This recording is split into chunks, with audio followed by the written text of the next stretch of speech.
tous en orphelinat. Mona Charité. Mona Charité. Nakata Kinkoli. Donc, chef Géry Spira qui rend visite dans l'orphelinat.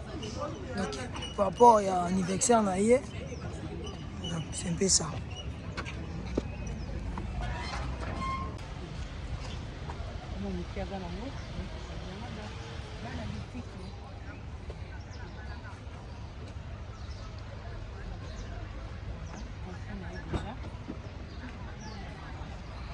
Arrivé le chef Géry, il y a un orphelinat, on a dit une colis.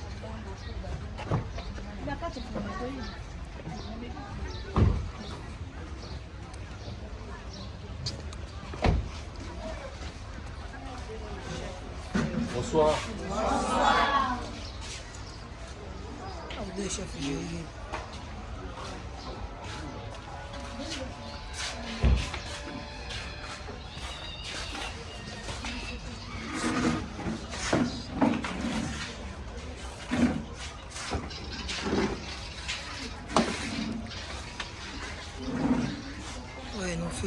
Qui arrivé à chef Géry, donc on visiter par rapport au cas de l'anniversaire. C'est un peu ça donc.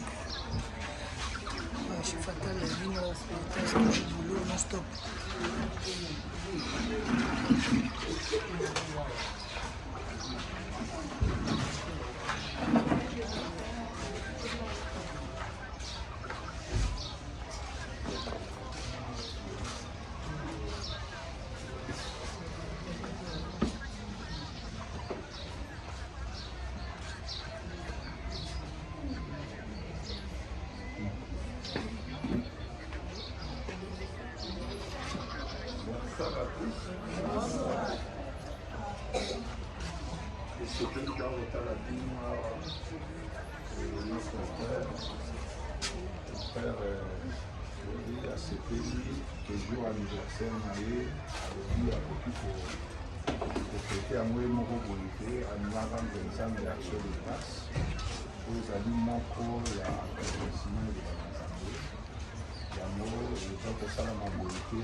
Nous allons prier. Amen. Voilà Jésus. La Bible dit dans Jacques chapitre 1er, verset 22, jusqu'au 27e verset, il est écrit: mettez en pratique la parole et ne vous bornez pas à l'écouter, à vous tromper pas vous-même par de faux raisonnements. Car si quelqu'un écoute la parole et ne la met pas en pratique, il est semblable à un homme qui regarde dans un miroir son visage naturel et qui, après s'être regardé, s'en va et oublie aussitôt qu'il était. Mais celui qui aura plongé les regards dans la loi parfaite, la loi de la liberté, et qui aura persévéré, n'étant pas un auditeur oublié, mais se mettant à l'aise. Mais celui qui aura plongé les regards dans la loi parfaite, la loi de la liberté, et qui aura persévéré, n'étant pas un auditeur oublié, mais se mettant à l'être, celui-là sera heureux dans son activité. Si quelqu'un croit être rédigé sans tenir sa langue en prie, mais en pas son cœur, la religion de cet homme est vaine. 27. La religion pure et sans tache devant Dieu notre Père consiste à visiter les orphelins et les veuves dans leurs afflictions et à se préserver de souillure du monde. Amen. Amen. Donc ça c'est l'apôtre Paul a expliqué que mutu oyo eza malamu ya kotyalimba na Nzambe en pratique. Beaucoup de gens écoutent la parole de Dieu, mais le problème est qu'ils ne mettent pas la parole de Dieu en pratique. Et moko ya ba loi oyo apôtre Paul azoloba que religion oyo nzamba lingaka oyo ezali sans tâche oyo ezali pure consiste à visiter les orphelins. C'est pour cela notre frère a compris cette parole à visiter Bino. Amen. Amen. Parce que Dieu est content. Quand quelqu'un visite les orphelins et les veuves, Dieu est content, Dieu se réjouit parce que Dieu est amour. Les allées actes, il y a amour, et puis Nassima, nous allons demander à vous de prier pour notre frère. Amen. Amen. Parce que l'Iloba Oyo et Bakoko Kisama. Est-ce qu'on peut acclamer le Seigneur?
Parce que la Bible dit que dans toutes les circonstances, nous devons glorifier le nom du Seigneur. Dieu lui s'encolo merci à rendre mon poileuse à la possible. C'était une pensée aux acquis dans mon tour et notre frère Géry, mais le lot est comme une réalité. Amen. Dieu lui s'encolo merci parce que tu as réalisé ce qui était comme une vision. La fardeau na motema na ye mais lelo ekokisami topesi nzambe merci pour yango toboneli au nom de Jésus. Alléluia. Dieu merveilleux, Seigneur, tu es toi. L'homme est proposé, mais c'est toi qui c'est toi qui as rendu, c'est toi le possible. Nous te rendons les multiples actions de grâce parce que tu es merveilleux. Nous te remercions. Seigneur, merci Jésus.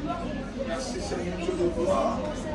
On coquille aux alakis pour servir ma bonne. Donc on peut m'assurer que je suis au oh Seigneur. Dieu de gloire, tu es merveilleux.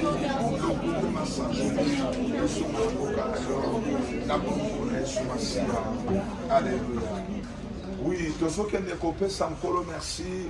Parce que l'occasion, ils allaient occasion anniversaire, une année de plus, et Baksam na Katavi. Combien sont morts? Combien ba oyo ba leki ba kufi? Combien ba o ba moni mokwalelote? Yango tozo profiter ko bi sanzambe merci parce que ceux qui nzambe ape sakaye bon moité balinga ka koma nesikote. Voilà pourquoi nous avons l'intérêt Yakobi sanzambe merci parce que tu as gardé ton fils. Tu as ajouté une année de plus na katsa vinaye, to pambolo pour na vinaye, to bondeli au nom de Jésus. Alléluia, Seigneur. Nous te bénissons parce que tu es merveilleux. Merci pour une année de plus que tu as ajouté dans la vie de ton fils. Seigneur, il t'a pris de les garder jusqu'aujourd'hui. Malgré la tempête, malgré les coups, malgré la difficulté, malgré, Seigneur, la défi à relever, malgré, Seigneur, des combats, mais tu l'as gardé, Jésus. Tu es merveilleux, Papa. Que l'honneur et la gloire puissent revenir à toi. Au nom puissant et glorieux de Jésus. Alléluia. Nous allons prier, tu es Bisankolo, que une année de plus, au Baksam Nabinaye, que un vent nouveau. Amen. Parce que la Bible dit que les jours ne se ressemblent pas. Chaque jour suffit sa peine et l'Éternel renouvelle sa bonté. Zamba memae les sous na ba dimension au na comité. Zamba maté les sous Nzambe acte asali ce n'est pas parce que ça belé, c'est parce qu'il a un cœur. Amen. Toye bisansambe Seigneur, une année de plus oyo et memelae longévité, et memelae bonne santé, et memelae succès na carrière naie. Pendant que Batumusuba sa ba fertilité na makambo belé, mais il y a lobby à kokisho ça le balansambe. Mutunyo sa honoraka le balansambe nzamba honoraka ye. Toye bisansambe que à partir de maintenant à cause il y a acte à connaître un vent nouveau dans la vie naie. Zamba comme ensemble naie. Zamba bundisa bato bakobundisa ye. Zamba pambola bato nyonso bakozala canal la bénédiction pour naie. Tobondeli au nom de Jésus-Christ. Alléluia. Seigneur, tu es merveilleux. Que ton nom soit loué, Jésus. Que ton nom soit béni. Yahweh, nous te rendons des multiples actions de grâce. Seigneur, parce que tu es merveilleux. Au nom puissant de Jésus. Père, accorde à ton Fils, Seigneur Dieu de gloire. Yahweh, la longévité, la bonne santé. Plein de succès, Seigneur Dieu de gloire. Et ta grâce ne va pas combattre.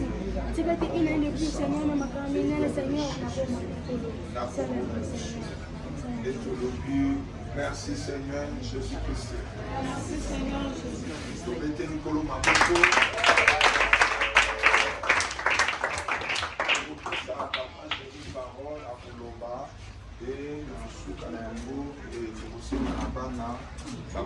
Et ensemble pour Nzambe à orphelin. Amen.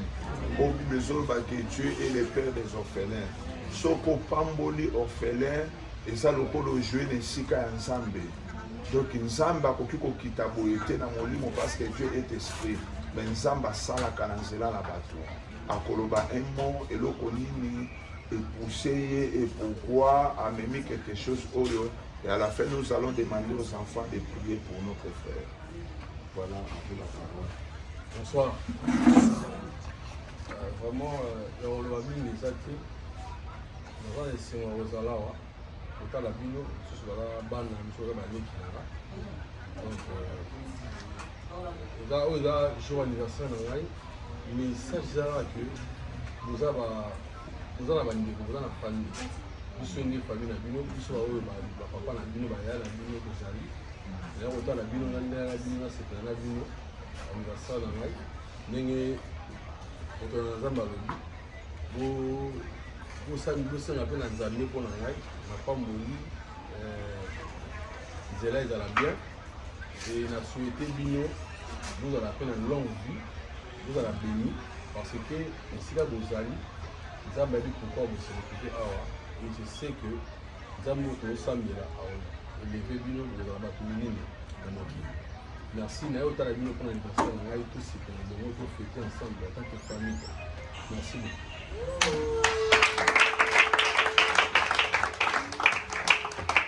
Assez gentil quand même, vous allez chanter joyeux anniversaire pour Papa Géry et ensuite vous allez la cercler, vous allez déclarer des paroles parce que parmi vous il y a des hommes de Dieu, il y a des servants de Dieu parmi vous.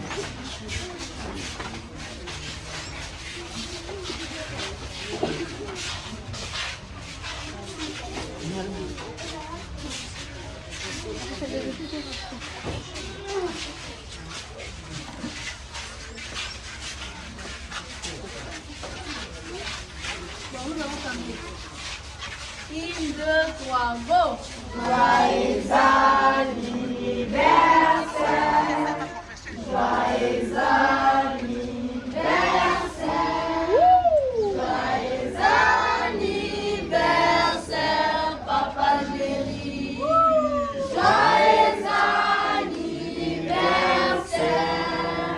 happy birthday to you, happy birthday to you, happy birthday to you, Papa Géry, happy birthday to you.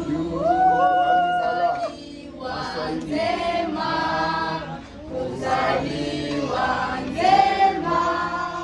kuzaliwa njema, Papa Géry, kuzaliwa njema.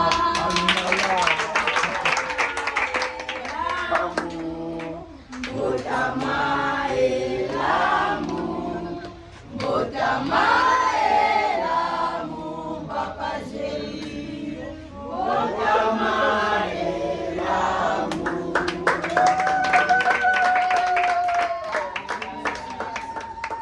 Maintenant, vous allez prier. Qui va conduire la prière? Parce que parmi vous, c'est toi. Tu vas entonner une adoration et vous allez prier pour Papa Géry. Papa Géry va se mettre au milieu. Ça, c'est un acte prophétique pour dire le positionnement, que le Seigneur puisse le positionner. Amen. Nous sommes une église de la joie de l'Éternel. Nous sommes dans les terres où le Seigneur nous a parlé sur le positionnement. Amen. Donc le Seigneur va positionner. Nzamba pour imposer dans ma casse. Même bisika oyo banzela mutakoko tate ya kokota na facilité. Donc tu vas entonner l'adoration et vous allez déclarer des paroles pour Papa Géry. Merci Jésus, merci Jésus, merci Jésus, merci Jésus, merci Jésus, merci Jésus, Alléluia, Alléluia, merci Jésus, merci Jésus, merci Jésus, merci Jésus, Alléluia, Alléluia, Amen,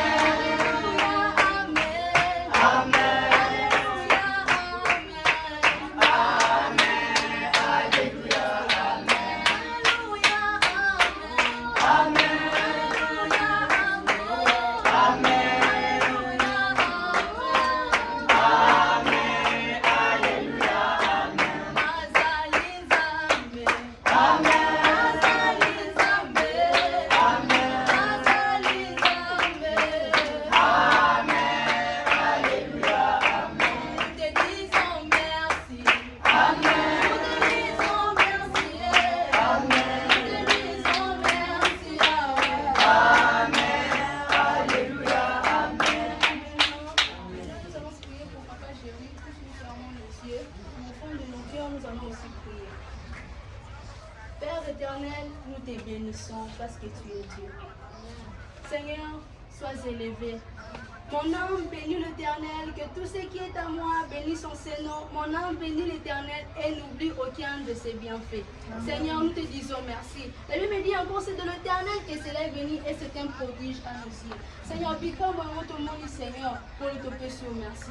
Tous en reconnaissant, Seigneur. On le dit dans ma commune, c'est Dieu qui produit en vous le vouloir et le faire. Ce qui papa n'a vu, Seigneur, allons ici, Kazala qui font pour la côté, la vie, Seigneur, n'a qu'à te si comme ça, mais nous nous te tirons pour ça, dans mon thème, opesi makai Seigneur ya koya kotala biso Seigneur papa topesi yo merci Seigneur nous c'est prendre biso na mukalelo koyo totondi yo olobi na makomino tu es le père des orphelins Seigneur peu importe si on makambo Seigneur on doit assumer toujours la responsabilité envers biso bana yo Seigneur topesi yo merci merci.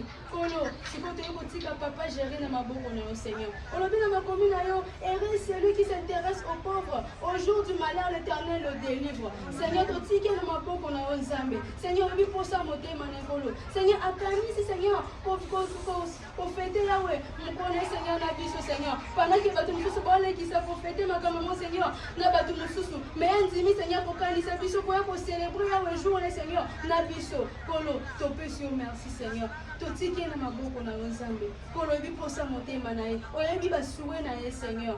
Kolo tika ite une année de plus au bakisi na bomba na Nzambe. Et ma positionnement Seigneur na vie na ye Seigneur. Kolobi bana posa ele makamine Seigneur. Kaka na geste o asali yawe. Poka iko kanisa biso. Pe kolomela biso eloko polia Seigneur. Nzambe be kanisa na libota na ye. Peu importe ba problème eteleme bon Seigneur. Kaka na nzela geste au Seigneur. Kolobi bana popesa e solution. Olobi na posa kaka ndenge bolobi. Seigneur, tu veux te obligé de déclarer le collège Zambé et pour qu'il s'amène à bon moyen à combo dans les Seigneur, on ne peut pas de Seigneur, et ben on battre là-bas. On a vu dans ma commune, l'Éternel protégera notre départ et notre arrivée. Seigneur, tu veux te coquiner là-bas, on peut poser là-bas, on peut comme là-bas, Seigneur, et ça va beaucoup là-bas. Il y a pas la combattre là-bas. L'Ika à mon côté et mon là-bas, Seigneur, na combo dans les Massia. Mais bah tout le monde se bat pour accompagner mon Seigneur. Si tu te bases à la bénie, na combo dans les Massia. Dans le nom puissant de Jésus, ainsi nous avons prié. Tu peux dire ce matin.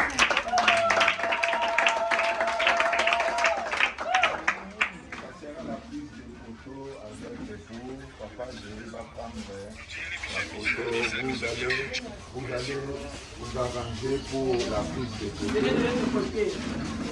Ah, vous prenez la photo là-bas.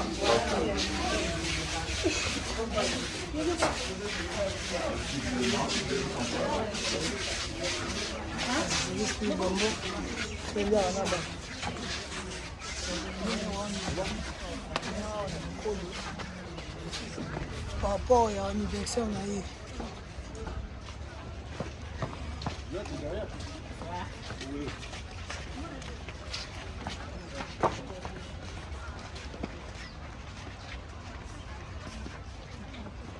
Voici là, sans photo, ça avait bien.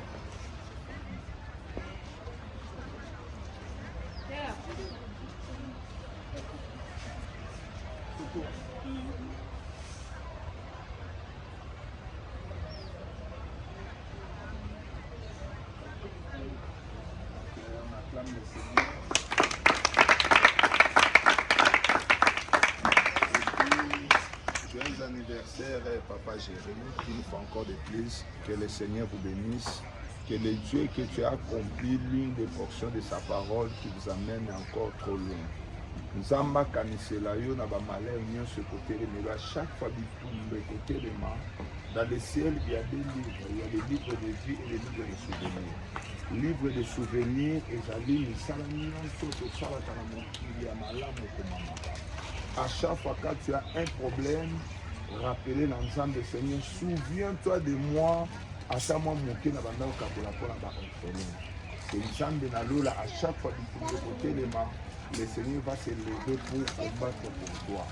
Et oyo nzamba chambongo na nzela na yo, lobi ezala kaka une fondation, ezala pe projet moko monene. Tozondimaka mikolo ekoya, okoya na capacité lobi ke nalingi na réflexionner sika oyo. Nalingi nasala boye, epi nzamba akopesa yo de plus. De biso lokola basala nzambe topamboli yo. Que le Seigneur te bénisse. Et personne n'a le pouvoir de te maudire. Banzela na yo efungwama, nzamba mona yo, amona libota na yo, nzamba mona na ba génération na yo oyo koya na sima. Que le Seigneur te bénisse. Amen.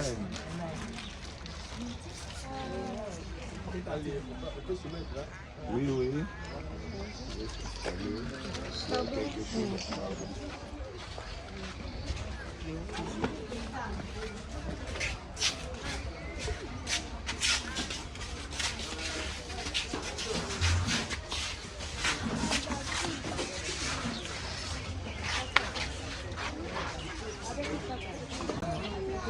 Bonjour, c'est Gracielle Kaniki, je suis de l'orphelinat Mon Charité. L'orphelinat se retrouve dans l'avenue Pongo numéro 13, quartier Kinko les Pêcheurs, référence Frida. Nous sommes dans la commune de Lancélé. En fait, je vais passer un message à Papa Géré, juste pour le remercier de penser à nous. En fait, la Bible dit, la religion pure et sans tâche consiste à visiter les orphelins. Il a pensé à nous, il pouvait aussi aller célébrer son anniversaire quelque part, mais il a préféré de venir fêter avec nous. En tout cas, que le Seigneur le bénisse abondamment, que le Seigneur continue toujours de penser à lui. Et nous aussi, nous allons commencer à prier aussi pour lui, de ces gestes qu'il a fait. En tout cas, merci. Vous appelez qui? Gracielle Kaniki. Gracielle Kaniki. Très intelligente. Merci.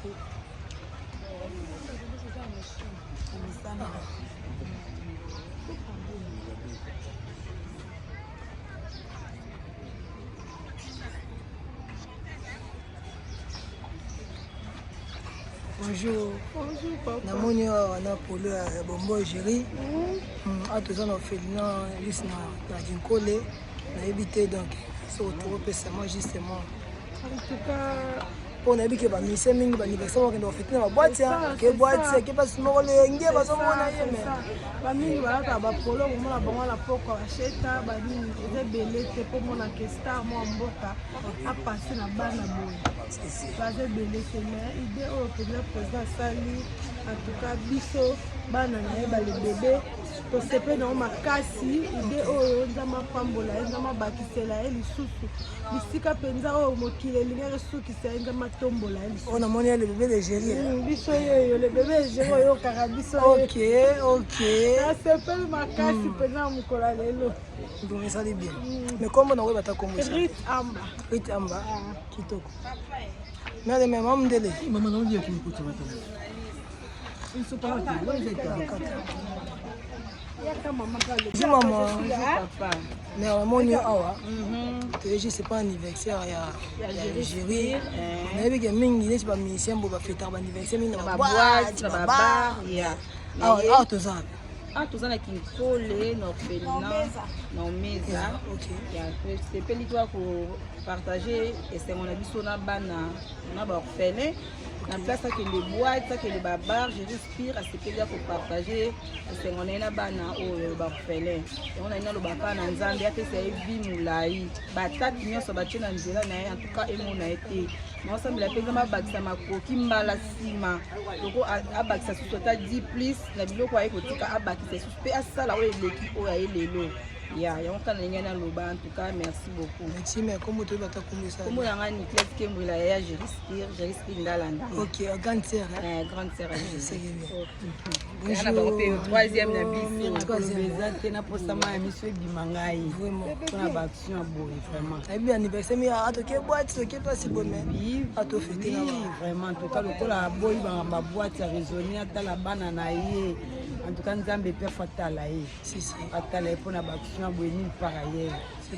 En tout cas mingi le beza te na ma miso to tambo na nzamba bakisa ka wezangi. Quand c'est comme on a. Donc comme on a Marianne Lema, troisième de la famille. OK. Merci beaucoup. Merci peu. On a toujours moi à chez Fatal, piste 143 parce que l'état c'est ça. Na bombo on fait na Kinkole. On vit mingi ba fêter ba anniversaire na ba boîte. Fêter ba bar. Et quand star mnene boyo fêter anniversaire si. Eza exemple si pour la artiste mususu. Si. Otala mudika ndenga sali. Eza makambo malamu bino ba grand coup mingi ba artiste minene non ba sali te. OK. Non ba sali yango te mais faut ba sala yango pour fungola ba porte. C'est bien. Merci mais.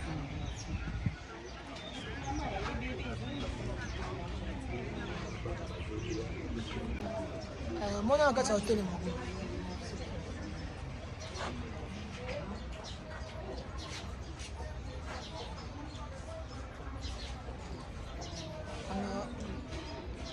Mokonzi a servi. Bana na imo ya kolia esalaka bien. Kama ya komela ifo okambulaka na bato.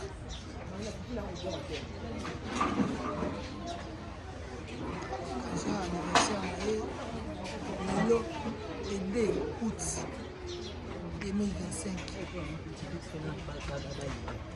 Ça, on a qui colle.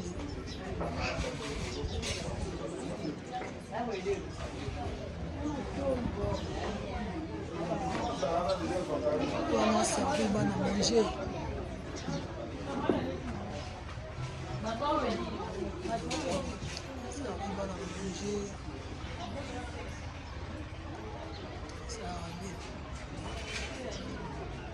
Toujours, tu m'appelles tout.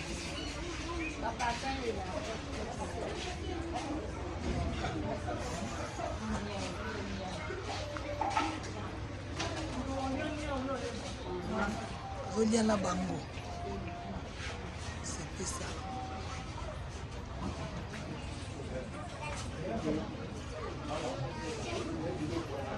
Ah, c'est arrivé à moi.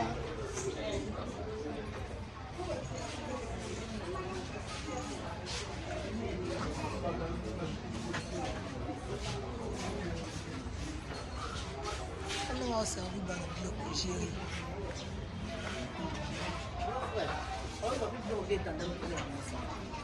Il faut en monsieur. Bon frère, non. Vous avez fait le temps de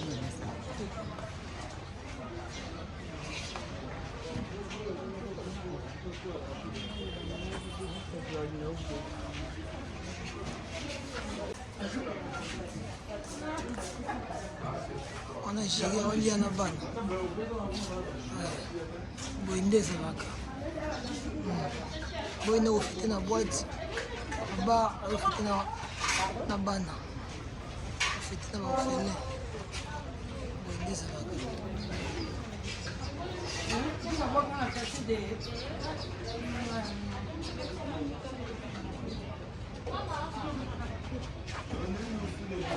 Nous sommes comme un temps où mais j'ai eu un avant Julian Aban.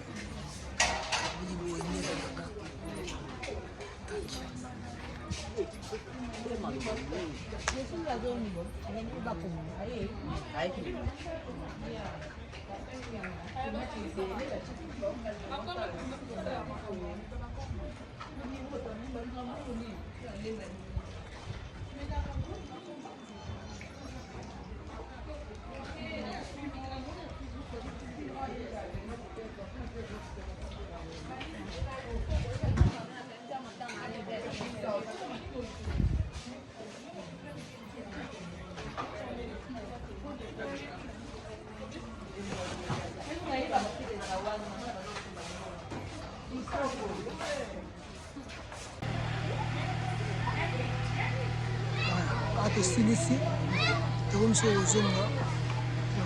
Si c'est en fait, non. J'ai l'équipe ici dans le temps na mobimba, dans journée mobimba, à passer on a fait l'ina à la kinkole. Si c'est là c'est quoi? Comme ça au côté Pali. Abo ina fait on a boîte, là-bas, abo fait na bana donc ba on va passer que ba yo donc. C'est ça. C'est bon. Au moins, ça lit bien ma casse.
Donc, mère, tu as bonne journée. Donc, tu as na tongo. Tu as fêté na bana. yo nde opesi mama reta basoso ezalaki babloko ezalaki danger vraiment.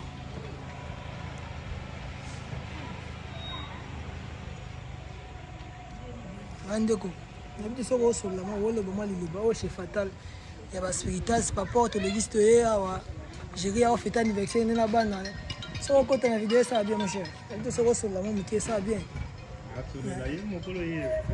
yalinga osola caméra te